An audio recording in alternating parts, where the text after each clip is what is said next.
buongiorno o buonasera. Dipende da che parte della giornata stai guardando questo video.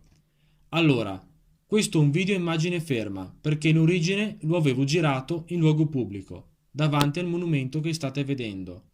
Ho optato per l'immagine fissa perché nel filmato originale si sentivano i rumori urbani.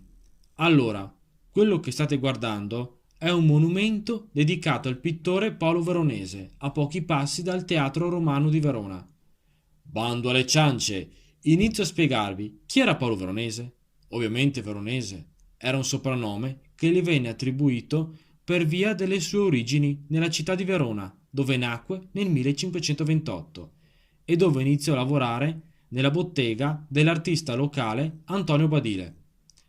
Paolo Cagliari, vero nome di Paolo Veronese, venne chiamato nel 1533 a lavorare per la Sala del Consiglio dei Dieci nel Palazzo Ducale di Venezia, lavoro che coinvolse altri artisti già ben noti in Laguna come Tiziano e Tintoretto, per fare degli esempi.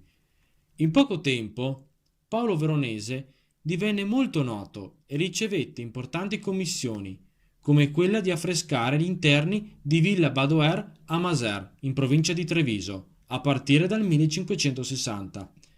Per chi non lo sapesse, questa villa dell'entroterra veneto è una villa palladiana.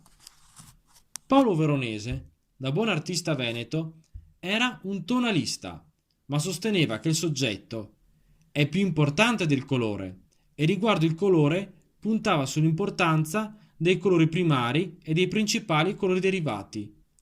Da buon artista del manierismo, Paolo Veronese lavorò sia a soggetti religiosi che a soggetti profani e preferiva questi ultimi. Paolo Veronese era noto per il suo stile esuberante e teatrale, particolare che lo portò nel 1573 in tribunale per blasfemia. Occhio, siamo nella Controriforma. Paolo si rese colpevole di aver dipinto su una grande tela un'ultima cena fuori dai canoni, ma per evitare la condanna per blasfemia dovette cambiare il titolo della tela da Ultima Cena divenne Convito a casa Levi.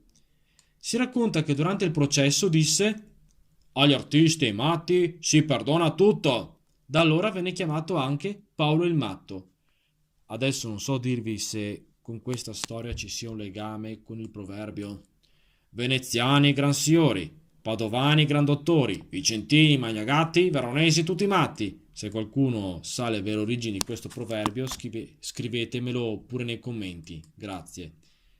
Paolo Veronese morì a Venezia nel 1588 e poi sepolto nella chiesa di San Sebastiano, chiesa dove in vita lavorò per dipingere degli affreschi. Vi ringrazio per la visione e per l'ascolto e arrivederci al prossimo video.